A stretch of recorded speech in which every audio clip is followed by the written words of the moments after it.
نفسي بنور من فؤادي. السلام علیکم ورحمۃ اللہ وبرکاتہ۔ ریڈیو HRDF میں خوش آمدید۔ مجھے بلیوں سے ڈر لگتا ہے، اس لیے چوہا جادوگر سے کہتا ہے کہ مجھے بلی بنا دے۔ جادوگر نے چوہے کو بلی بنا دیا۔ تھوڑی دیر بعد وہ پھر دوڑتا ہوا آیا اور جادوگر کے سامنے کھڑا ہو گیا۔ اب مجھے کتے سے ڈر لگتا ہے، تو چوہے نے اس سے التجا کی کہ مجھے کتا بنا دے۔ جادوگر نے اسے کتا بنا دیا۔ کچھ دیر بعد خوف سے کانپتا ہوا جادوگر کے پاس آیا اور کہا، اب مجھے شیروں سے ڈر لگتا ہے، تو مجھے شیر بنا دو۔ جادوگر نے چوہے کو شیر بنا دیا۔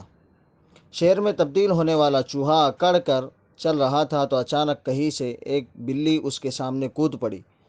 شیر میں تبدیل ہونے والے چوہا بلی کو دیکھتے ہی کہنے لگا، بچاؤ بچاؤ، میں بلی کو دیکھ کر بہت ڈر جاتا ہوں۔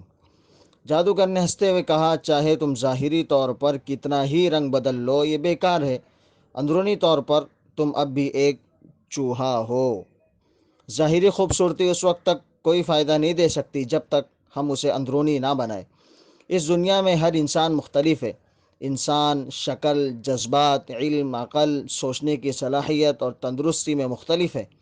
خامیوں کی نشاندہی کرے اور ان کو دور کرنے کی کوشش کرے، ہنر تلاش کرے اور ان کی تراشنا شروع کرے۔ ہمیں دوسروں کی صلاحیتوں، خوبیوں، راحتوں یا سجاوٹ سے حیران یا مغلوب نہیں ہونا چاہیے۔ مومنوں کو ہمیشہ نیک دل اور خوددار ہونا چاہیے۔ جنگ بدر کو ہی دیکھ لیجئے، جس کا تجزیہ قرآن نے حق و باطل کے درمیان جنگ کے طور پر کیا ہے۔ رسول اللہ صلی اللہ علیہ وسلم کے ساتھ صرف 300 تھے۔ ان کے پاس محدود تعداد میں ہتھیار اور سواریاں تھیں۔ وہ جنگ کی تیاری میں گھر سے نہیں نکلے تھے۔ انہوں نے ابو سفیان کی قیادت میں تجارتی قافلے کو نشانہ بنایا تھا، لیکن حالات نے انہیں لا محالہ جنگ پر مجبور کر دیا۔ پھر انہیں 1000 سے زیادہ مسلح دشمنوں کا سامنا کرنا پڑا۔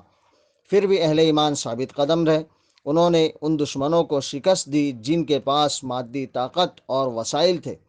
وہ اس بات سے پوری طرح واقف تھے کہ وہ کون ہے، ان کا رہنما اور ان کی مدد کرنے والا کون ہے۔ اس نے اپنی ساری کمی کوتاہیاں اللہ سے بتا دی۔ وہ صرف اللہ کی مدد کی امید پر ثابت قدم رہے۔ پھر خدا کی مدد اور فتح ان تک پہنچی۔